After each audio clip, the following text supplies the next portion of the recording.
Private First Class Tadashi Yamamoto crouched in his concrete bunker, hands trembling as he gripped his rifle. Through the narrow firing slit, he watched something that contradicted everything he'd been taught during training. 6 American Marines were advancing toward his position under withering machine gun fire. 3 fell almost immediately, their bodies crumpling onto the dark sand. But the others didn't retreat. They didn't take cover. They kept coming. When Yamamoto's squad unleashed a barrage of grenades, one of the Marines threw himself on top of the explosion, shielding his comrades with his own body. Impossibly, catastrophically wounded, the Marine continued fighting until he literally could no longer hold his weapon. The surviving Marines took the position within minutes. Later that night, Yamamoto wrote words in his diary that would have earned him immediate execution if discovered by his own officers. "The Marines are not human. They do not die like other men. Everything we were told about American weakness was a lie." 21,000 Japanese defenders occupied Iwo Jima, dug into 18 kilometers of tunnels and fortifications. They had been promised they faced soft American troops who would break under pressure. What they encountered instead would shatter every military assessment the Imperial Japanese Army had made about their enemies. The mathematics of this miscalculation were being written not in strategic plans, but in the savage reality of close-quarters combat that would leave 26,000 Marines as casualties in just 36 days. This is the story of why Japanese soldiers feared fighting American Marines more than any other unit in World War II. It's a story told not through American propaganda or Hollywood mythology, but through the words and experiences of the Japanese soldiers who faced them. What emerges is a picture of an enemy who combined everything Japan claimed to possess with everything Japan lacked. It's a story of courage meeting courage, of fanaticism meeting determination, and ultimately of spirit meeting overwhelming material superiority. The collapse of Japanese confidence in victory had begun long before Iwo Jima, on a jungle-covered island in the Solomon Chain where American forces first went on the offensive. The first shock. Guadalcanal, the first shock. August 7, 1942. Guadalcanal in the Solomon Islands. Corporal Hideo Takahashi was a veteran of the China campaign, where Japanese forces had seemed invincible. Chinese armies, vastly larger than Japanese units, had crumbled before coordinated attacks. The Bushido spirit of Japanese soldiers had carried the day time and again. Takahashi had seen Chinese divisions flee in panic when Japanese forces attacked at night. He had watched enemy positions collapse when Japanese infantry charged with fixed bayonets, screaming their battle cries. At a 1:10 pace, when American Marines landed on Guadalcanal, Takahashi expected more of the same. After all, hadn't Japanese military intelligence described Americans as soft? Products of a democratic society that valued individual comfort over collective sacrifice? Young men raised on jazz music and Hollywood movies, lacking the spiritual strength to endure hardship? Within days, every assumption proved catastrophically wrong.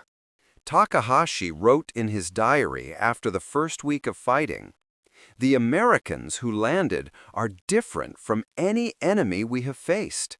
They do not retreat when surrounded. They do not surrender when their position becomes hopeless. Most disturbing, they fight at night as if darkness gives them strength rather than fear." Guadalcanal was Japan's first defensive battle in the Pacific, and the Imperial Japanese Army expected an easy victory over inexperienced American forces. The 1st Marine Division that came ashore numbered just over 16,000 men. They were elite troops, yes, but still Americans. Still men from a nation that had been at peace for 20 years.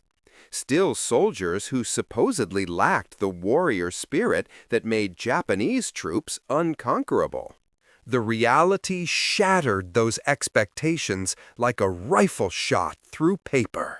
Lieutenant Shigeru Fukudome commanded a reinforced company ordered to retake Henderson Field on the night of August 20, 1942. His unit of 200 men had defeated Chinese divisions 3 times their size. They were disciplined, experienced, and confident. They advanced in textbook fashion, moving through the jungle in the darkness, certain that Americans would panic when attacked at night. The Marines were waiting in carefully prepared positions with interlocking fields of fire. At a 1.0 pace, Fukudome's company walked into a killing ground. Machine guns opened up from multiple positions, their tracer rounds creating deadly crossfire patterns. Mortars dropped shells with devastating accuracy. And then, defying everything in Japanese tactical doctrine, the Marines counterattacked. They didn't fortify and defend. They came at the Japanese in the darkness, using automatic weapons with precision that should have been impossible in the jungle night. Fukudome's diary, recovered after his death 3 days later, recorded his shock in stark terms. They attacked us in the night. We are the ones who attack at night. They moved through jungle we considered impenetrable. They killed in silence, then vanished. By dawn, 90 men remained from my company. The Americans had suffered 12 casualties. 12 casualties against 90 Japanese dead. The mathematics were impossible to ignore. The pattern repeated across Guadalcanal.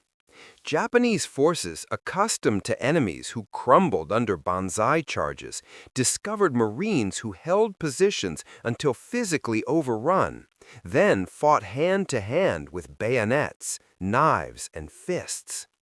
When machine gun positions were finally silenced, it was because Japanese infantry had killed the gunner at arm's length, only to watch the assistant gunner immediately take over the weapon and continue firing. At a 1.0 pace, Sergeant Kenji Matsumoto, who survived 4 months on Guadalcanal before evacuation, wrote in a letter intercepted by American intelligence, "We were taught the Americans are individualistic, that they will not sacrifice for their comrades. This is false. I watched a Marine machine gunner continue firing with both legs shattered until Japanese infantry killed him at arm's length. His assistant immediately took the weapon and continued firing. We lost 40 men to that position." This wasn't what Japanese officers had expected. This wasn't what their intelligence briefings had described. These weren't soft American civilians playing at being soldiers. These were warriors, every bit as committed to victory as Japanese troops, but with one crucial difference. They had the weapons and support to make that commitment devastating. The 1st Marine Division fought on Guadalcanal for 4 months, from August to December 1942. They endured tropical diseases that left men shaking with malarial fever. They ate cold rations and slept in foxholes filled with water. They fought in 100-degree heat with 80% humidity. And they never stopped attacking. Every time Japanese forces mounted an offensive to retake Henderson Field, they ran into Marines who wouldn't yield ground. Every night, infiltration met with deadly defensive fire. Every banzai charge ended in piles of Japanese dead. By the time the Japanese evacuated Guadalcanal in February 1943, admitting defeat for the first time in the Pacific War, a new assessment of American Marines was circulating through Japanese military intelligence.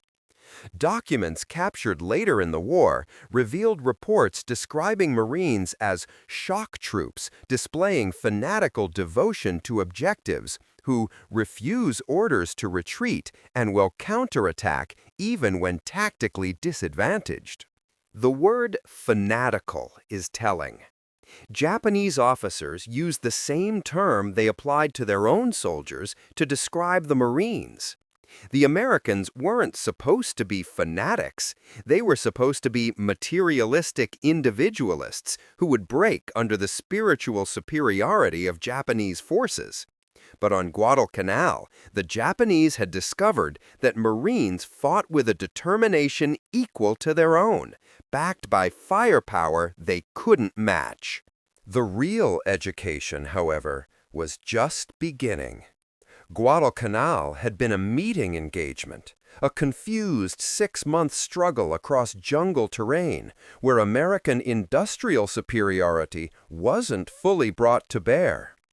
The next battles would show Japanese forces what happened when Marines assaulted prepared defensive positions with the full weight of American military power behind them. Those lessons would be written in blood on the coral islands of the Central Pacific. The making of a Marine. The making of a Marine. To understand why Japanese soldiers feared Marines, we must first understand what made Marines different from other American forces. The transformation began at places with names that would become legendary: Paris Island on the East Coast and San Diego on the West Coast. These were the recruit training depots where civilians became Marines, and the process was unlike anything in the American military. Private Yamamoto, who would later face Marines on Iwo Jima, first learned about them during intelligence briefings in 1943. The instructor was a staff officer who had interrogated captured Marines, and he seemed genuinely disturbed by what he had learned. The American Marines undergo training that would be considered criminal abuse in any civilized army, the officer told his assembled troops. They are broken down mentally and physically, then rebuilt into something that barely resembles the soft civilians who entered. They are taught to view death in combat as honorable, to never surrender, to fight until physically incapable. One of the Japanese soldiers raised his hand. "Sir, that sounds like our own training. That is Bushido." The officer nodded grimly. "Yes, they have copied our code, but added something we did not anticipate: American industrial capacity." That combination, warriors as committed as Japanese soldiers, equipped with overwhelming material superiority, would prove devastating. At a World War II Marine Corps boot camp lasted 7 to 8 weeks, though it was briefly reduced to 4 weeks early in the war before standards collapsed and the longer program was reinstated. During that time, drill instructors systematically destroyed every trace of civilian identity recruits brought with them. The process was brutal, deliberately so. Drill instructors screamed in recruits' faces, calling them worthless, telling them they would never be Marines, suggesting they quit and join the Army instead. The physical training pushed men beyond what they thought they could endure. Hours of close-order drill taught instant obedience to commands. The psychological pressure was unrelenting. Those who quit were publicly shamed. Those who remained learned that surrender was not an option, that giving up was worse than dying. They learned to subordinate their individual desires to the unit's needs. They learned that their battle buddies depended on them absolutely, and they on their battle buddies. The bond formed between Marines wasn't just friendship or unit cohesion, it was brotherhood forged in shared suffering. But Marine training didn't stop with breaking civilians down. The second phase rebuilt them into warriors. Recruits learned Marine Corps history, the battles won and lost, the traditions carried through generations. They memorized the names of Medal of Honor recipients. They were taught that every Marine who had ever lived was their brother, that the Corps extended backward through time to 1775 and forward to eternity.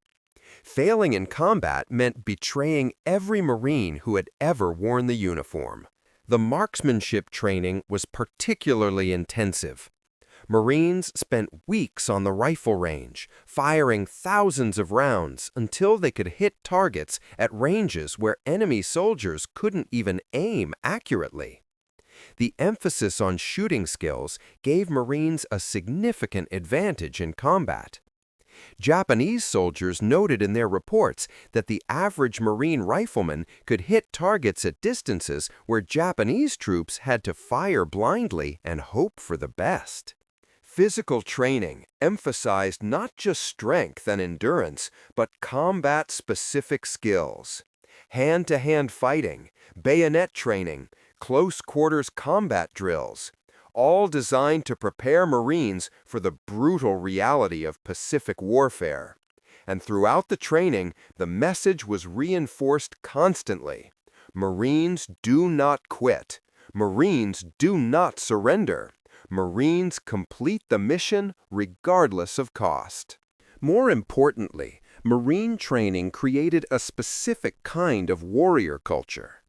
When Japanese soldiers faced American Army infantry, they faced competent troops using sound, conventional tactics. But when they faced Marines, they encountered something different.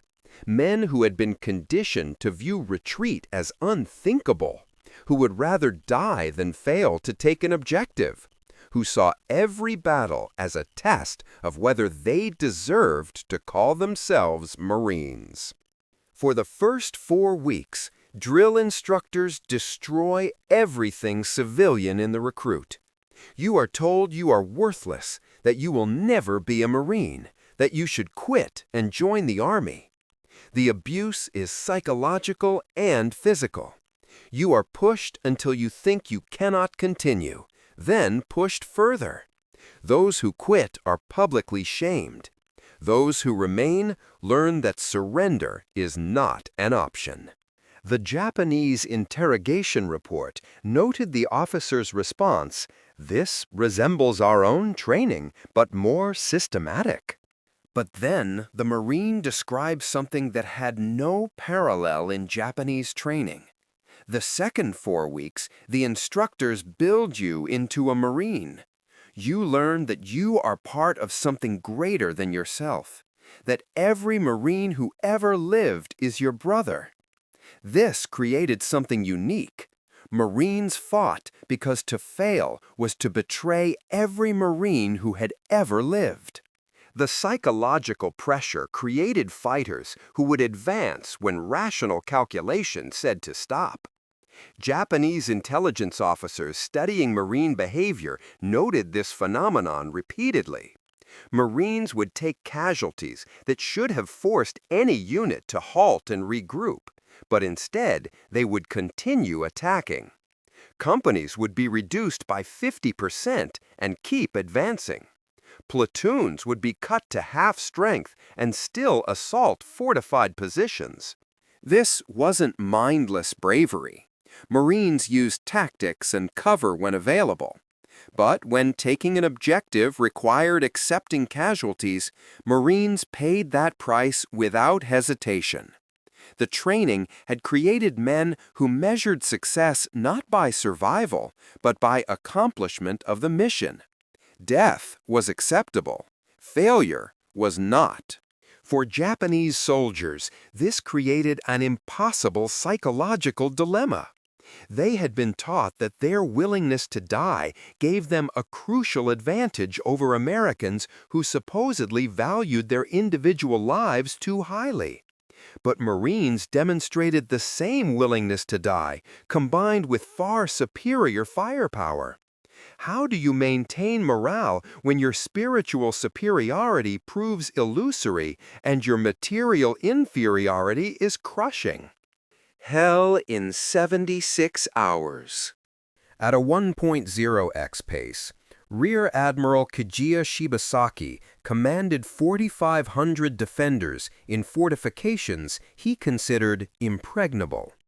The small coral island, barely 300 acres, had been transformed into a fortress. Concrete bunkers with steel doors covered every approach. Barbed wire and mines ringed the beaches. Artillery positions were registered on every landing zone. Shibasaki had boasted that 1,000,000 men could not take Tarawa in 100 years. The 2nd Marine Division proved him wrong in 76 hours. The battle began with what appeared to be a disaster. Naval gunfire pounded the island for hours, but Japanese defenders had built their fortifications so well that most survived. When the first waves of Marines approached the beach in landing craft, they discovered that the tide was lower than predicted. Boats that should have floated over the coral reef instead grounded hundreds of yards from shore. Marines had to wade through chest-deep water, exposed to murderous fire from Japanese positions. The slaughter was immediate and terrible. Japanese machine guns and artillery turned the water red. Men fell by the dozens, then by the hundreds. Boats burned. Bodies floated in the lagoon. By any rational calculation, the assault should have been called off, the Marines withdrawn to try again another day with different tactics. The Marines kept coming. Those who survived the wade to shore found themselves pinned down on a narrow strip of beach, taking fire from multiple directions. Company after company landed into this killing ground. Casualties mounted by the minute. Within hours, over 1,500 Marines were dead or wounded. The beach was carpeted with bodies. And still, the Marines kept coming. Private First Class Tadashi Ogawa was one of only 17 Japanese survivors of Tarawa. In post-battle interrogation, he described what he witnessed. The first wave was massacred in the water. We killed hundreds. More craft arrived. The second wave died on the beach. More came. The third wave reached our positions with flamethrowers. They did not stop until we were dead or they were. The mathematics were brutal. Nearly 6,400 men died on Tarawa in 76 hours. Over 1,000 Americans, more than 4,000 Japanese. But the Marines who survived had demonstrated something that shook Japanese military confidence to its core. They would take any objective regardless of cost. Throughout the first day and night, Marines clawed their way inland meter by meter. When machine gun bunkers stopped the advance, demolition teams crawled forward under fire to place explosive charges. When those teams were killed, other Marines took their place. When flamethrower operators fell, their assistants picked up the weapons and continued. The attack never stopped.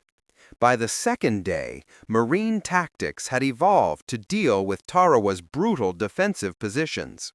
Teams coordinated their efforts.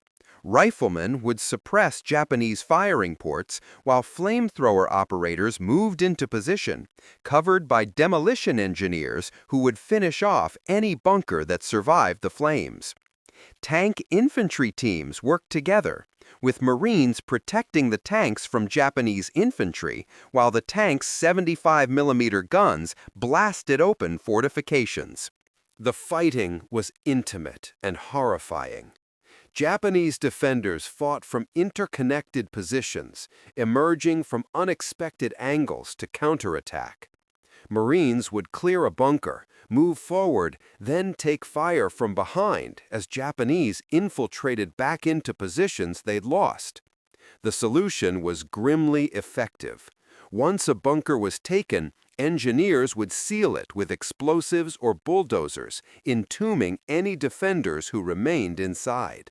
On the third day, November 23rd, the last Japanese defenders launched a final banzai charge. It was a desperate, suicidal attack by men who knew they were dead but wanted to kill as many Marines as possible before the end. The charge broke against Marine defensive positions like a wave against rock. By morning, organized resistance had ceased. Of 4,500 Japanese defenders, only 17 survived to be captured. The rest died in their positions. The American public was shocked by the casualty figures. Over 1,000 dead in just 3 days for a tiny island that most Americans had never heard of. Newspapers ran headlines questioning whether such losses were justified. Admiral Chester Nimitz was inundated with angry letters from families of men killed on the island. A New York Times editorial questioned the tactics and leadership that had led to such bloodshed. But within Japanese military circles, Tarawa had a very different meaning. Documents captured on Saipan in 1944 revealed intelligence reports that analyzed the battle in detail. One report concluded, "Marines refuse orders to retreat and will counterattack even when tactically disadvantaged. Casualties inflicted on Marines do not degrade unit effectiveness until the unit is completely destroyed." That last phrase is crucial. Until the unit is completely destroyed. Japanese officers had discovered that wounding Marines or inflicting heavy casualties didn't slow their attacks. A Marine rifle company could be reduced from 200 men to 50 and still assault fortified positions with the same determination. This was unprecedented in Japanese experience. Every other enemy they'd faced would withdraw to regroup after taking such losses. Marines kept attacking until they were literally all dead or the objective was taken. At a 1.0 pace, Captain Yoshio Kobayashi, who survived Guadalcanal and studied reports from Tarawa, provided a detailed comparison for his superiors. American Army infantry tactics are sound and conventional. The Marines operate differently. They advance aggressively regardless of casualties. They accept casualty rates that would cause any rational commander to halt. This is unprecedented. The speed of Marine operations at Tarawa also shocked Japanese observers. Most amphibious assaults in the Pacific had followed a pattern: land, consolidate the beachhead, build up supplies, then advance inland over days or weeks. The Marines landed on Tarawa at 9 in the morning and controlled half the airfield by nightfall. They didn't pause to consolidate. They didn't wait for the situation to stabilize. They attacked constantly, hour after hour, day and night, until the island was secured.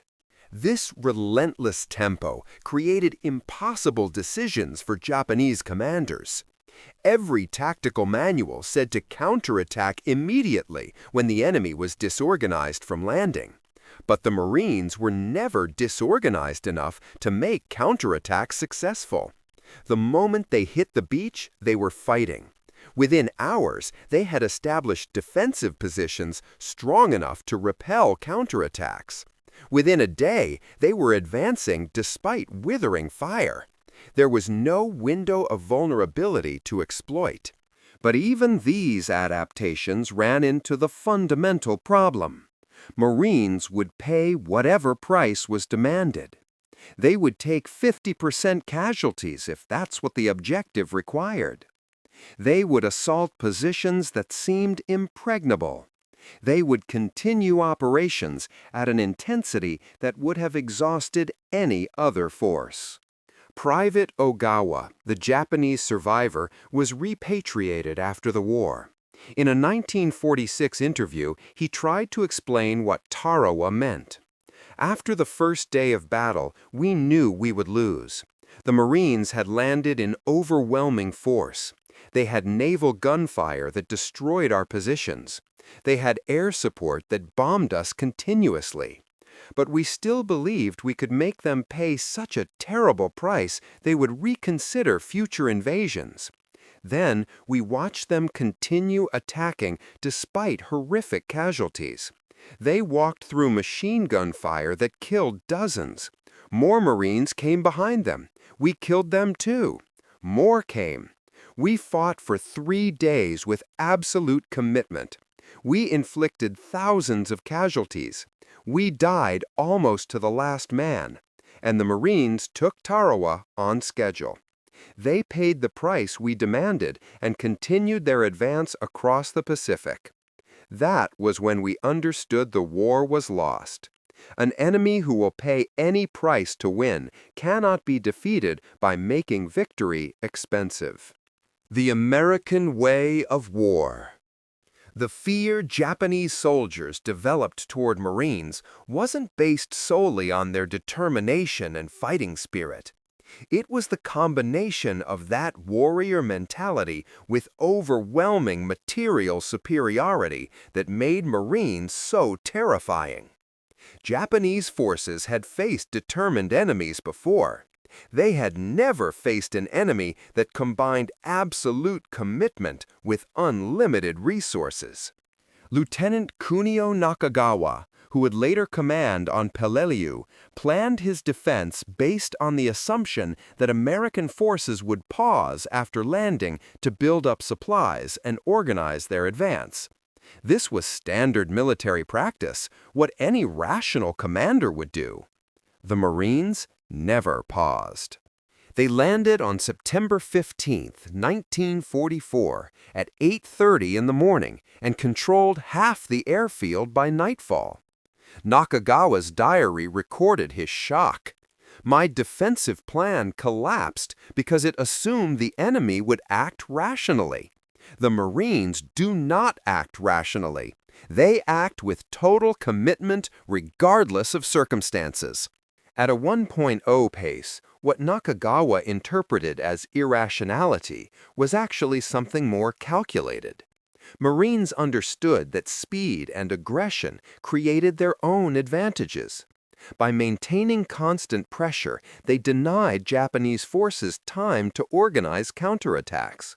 By accepting casualties to gain ground quickly, they reduced their overall losses because the battle ended sooner. It was brutal arithmetic, but it worked. And behind that brutal arithmetic stood American industrial capacity that Japanese forces simply could not comprehend. Second Lieutenant Toshio Yamamoto, captured on Saipan, witnessed this firsthand during a nighttime infiltration. His orders were to observe American positions 3 days after their landing, expecting to find exhausted troops with limited supplies, as Japanese forces would have been after 3 days of intense combat on a contested beachhead. What he found instead transformed his understanding of the war. We approached Marine positions on the 3rd night, Yamamoto wrote in his post-capture statement. We expected to find exhausted troops with limited supplies. Instead, we found Marines eating hot food, receiving ammunition resupply by truck. They had medical tents, treating their wounded, and rest areas where units rotated off the line. Their supply dumps contained more ammunition than my entire regiment possessed. They had mobile kitchens, preparing fresh meals. They had portable showers and laundry facilities. They were fighting the most intense battle of the Pacific War and living better than we did in garrison. This demonstrated that defeating them was impossible. They would never run out of food, ammunition, medicine, or replacements. We would. at a logistical superiority manifested in every aspect of Marine operations. When Marines assaulted a fortified position, they didn't rely on courage or clever tactics alone. They identified the position, called in artillery that fired hundreds of shells to destroy it, brought forward tanks with flamethrowers to burn out survivors, then sent infantry to secure the position. If resistance continued, naval gunfire from destroyers or battleships would obliterate the entire area. The methodical destruction was horrifying in its efficiency. Japanese soldiers trained to overcome material disadvantages through spiritual strength discovered that spirit meant nothing when facing that level of systematic violence. Second Lieutenant Saburo Endo, an artillery forward observer on Saipan, watched Marine combined arms tactics during the June 1944 invasion. His diary recorded detailed observations that were later captured and translated by American intelligence. The Marines landed under covering fire from warships that fired continuously for 3 hours before the first landing craft touched the beach. Aircraft bombed our positions for 2 hours before the landing. When Marines came ashore, every movement was supported by tanks, artillery, naval gunfire, and airstrikes. They advanced slowly and carefully, destroying everything in their path. When we stopped them at prepared positions, they called in battleship fire that literally erased hills from the landscape. They did not try to overcome our positions through courage or clever tactics. They used overwhelming force to eliminate the positions, then advanced. This is not warfare as we understand it. This is industrial destruction applied systematically until resistance becomes impossible. We fought with rifles and light machine guns. They fought with an entire industrial nation's resources. The disparity extended to medical care. Wounded Marines received treatment within minutes of being hit. Casualty evacuation by air and sea moved wounded men from battlefield to hospital ship in hours. Blood plasma, antibiotics, and surgical care saved lives at rates unprecedented in military history. Marines who should have died from wounds that would kill Japanese soldiers instead survived to fight again, or at least to go home. Perhaps most demoralizing was the Marine replacement system. Japanese units that took heavy casualties stayed under strength for months or forever. There was no steady stream of trained replacements to rebuild depleted ranks. But Marine divisions that suffered catastrophic losses, 60 or 70% casualties, were withdrawn, refitted with fresh troops, and returned to combat within months at full strength. The 1st Marine Division suffered over 60% casualties on Peleliu in September 1944. By February 1945, 5 months later, the division was back in action at Okinawa at full strength with replacement Marines who fought just as effectively as the veterans they replaced. Japanese defenders couldn't comprehend how an enemy could absorb such losses and continue fighting with undiminished capability.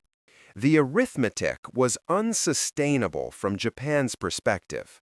Every island garrison was a wasting asset. Every round of ammunition expended could not be replaced. Every casualty was permanent. Marines fought from expanding beachheads with supplies arriving daily. Casualties were evacuated and replaced. Ammunition was unlimited. The longer a battle lasted, the weaker Japanese defenders became, while Marines grew stronger. This dynamic proved decisive on Peleliu, where Colonel Nakagawa's defense lasted from September 15 to November 27, 1944. The 1st Marine Division suffered such heavy casualties that it was withdrawn and replaced by elements of the 81st Infantry Division in October. A 2nd Marine Regiment continued operations until Army units relieved them. The battle that Japanese planners expected to last 1 week lasted 11 weeks. The Unnecessary Hell. September 15th, 1944. The island of Peleliu in the Palau chain. If Tarawa shocked the American public with its casualties, Peleliu broke the 1st Marine Division. The battle would become known as one of the most brutal and arguably unnecessary campaigns of the Pacific War. But for Japanese defenders, it represented the evolution of their defensive strategy to its ultimate form. At a 1.0 pace, Colonel Kunio Nakagawa had studied every Marine assault that came before. He understood that the old tactics, beach defense and banzai charges, were suicidal.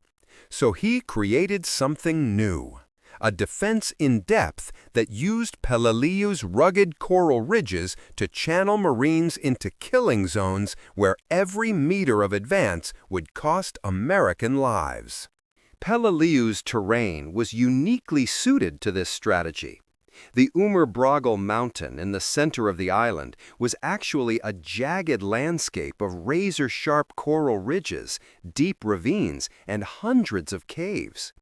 Nakagawa's engineers had spent months connecting these natural fortifications with tunnels, creating a defensive network that was nearly impervious to artillery or air attack. Defenders could move underground between positions, emerging to fire on Marines, then disappearing before American firepower could respond. The battle began with an optimistic prediction. Major General William Rupertus, commanding the 1st Marine Division, told his men it would be a hard-fought quickie, lasting 4 days at most. That prediction would prove tragically wrong. The fighting would last 74 days, nearly 15 times his estimate. At a 1.0 pace, the Marines landed on Peleliu's western beaches at 8:30 in the morning. Within minutes, they were taking catastrophic casualties. Japanese artillery observers, safely positioned in the coral ridges, called down perfectly coordinated fire. The Marines had refined amphibious operations to a science, but Nakagawa's defenses turned the landing zones into death traps. And yet, despite the casualties, despite the intense fire, the Marines established their beachhead and began advancing inland. By nightfall on the 1st day, they had secured the southern portion of the island, including most of the airfield. 210 Marines were killed and 900 wounded on that 1st day alone. The assault should have stalled. Instead, it continued. The real horror began when Marines turned north toward the Umurbragal ridges. The terrain was a nightmare. Sharp coral that shredded boots and cut hands, thick vegetation that provided concealment for Japanese positions, caves that appeared impregnable. And from these positions, Japanese defenders poured fire on the advancing Marines with a discipline and effectiveness that was unprecedented. The 1st Regiment, 1st Marine Division, led by the legendary Colonel Louis Chesty Puller, bore the brunt of the assault on what Marines dubbed Bloody Nose Ridge. Over 6 days, Puller's regiment attacked the ridges again and again, taking positions yard by yard in fighting that defied description. Men fought hand-to-hand in caves. Flamethrower teams burned defenders out of positions, then were cut down themselves.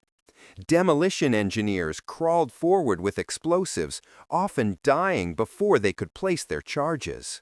At a 1.0x pace, Major Raymond Davis's 1st Battalion suffered 71% casualties in those 6 days. 71%. In any other military force, such losses would have necessitated immediate withdrawal. The Marines kept attacking.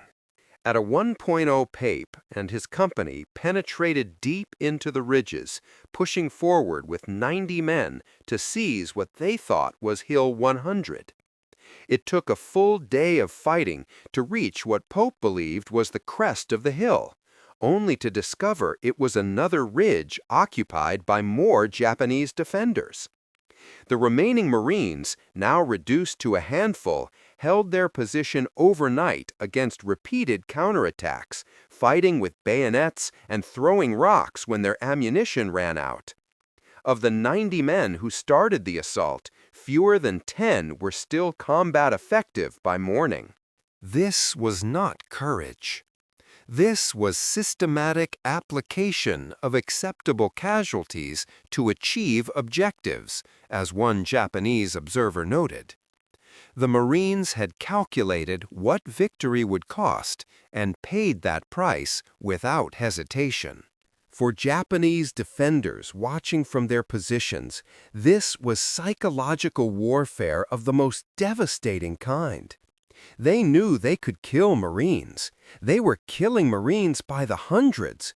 But more Marines kept coming, and the American advance never stopped. Every position, no matter how strong, would eventually fall. It was just a question of when. Sergeant Kenji Matsumoto, captured on Bougainville, described watching a Marine platoon assault a fortified hilltop position. The approach was across open ground swept by machine gun fire from 3 bunkers. Japanese doctrine would have required extensive artillery preparation, followed by infantry assault under smoke cover. The Marine lieutenant assessed the position for perhaps 30